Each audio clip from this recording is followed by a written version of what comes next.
Я аюхан набию кулли азваджика.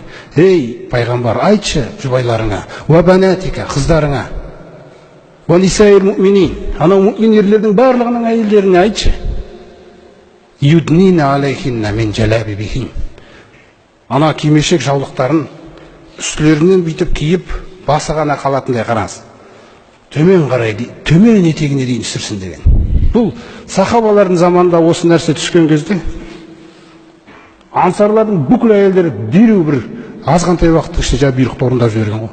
Сонда Айша анамыз айтады, мен ансарлардың әйеліндей бұйрық орындайтын әйелдерді көрмедім дейді. Артына отыра қалды дейді да бәрі. Не үшін айтып отырмын? Бұл нәрсе кимешек деп аталады. Жалабибихинна деген кимешек жаулық. Бұл біздің дәстүрде болған нәрсе. Біздің дәстүрде оны қалай жасады? Астына көйлек киілді да, қараңыздар қандай мәселе. Олар өздеріне жеңіл нәрсе үшін солай киген болды. Бастан бүйтіп лақтыра салады, етекке бірақ түседі. Кимешек. Бізде оны омыртқаға, арқаға дейін. Түсіндіңіз ба? Әжелерді көрсеңіздер, әжелерде мына жамбасты жауып тұрады былай. Былай шүкір әдемілеп бүйтіп келтірген. Бізде астында көйлек киіп. Ол әрбір заманда өзінің жаңағы модасына байланысты нетіле береді. Қазақстан ұлттық жаңағы энциклопедиясына қарасаңыздар да болады.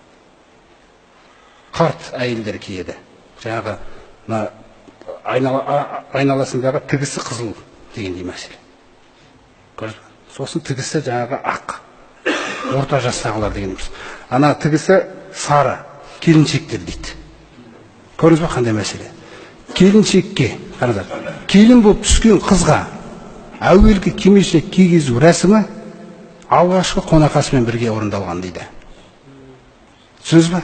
Бізде жаңағының нажақ бейнесін әдемілеп келтіргенбіз. Сосын ол ақ киім болып қалған. Әппақ болып біздің қоғамда солай танылған ол. Сосын оны жаңағынау үстіне мынандай жібектен желек деп аталады. Қалың жібектен жаңағы суық күндері, жылы күндері жұқа жібектен. Бүйтіп орамал сияқтынандай. Бүйтіп салып қояды.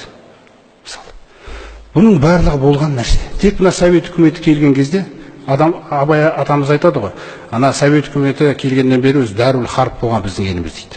Отарлаумен болған дейді біздің өзі. Сананы да, малды да, түгел нәрсені. Оны тарих мойындап отыр, мысалы айтайық. Көрдіңіз бе? Оған дейінгі нәрсені дәлме-дәл білу, түсіндіңіз бе? Мүмкін емес болмауы діннің деген емес. Жаңа қазақ ұлттық энциклопедиясында не істеп жүр жаңағы мәтіндер? Қараңыздар қандай мәселе? Кимешек жаулық деген мәселесі.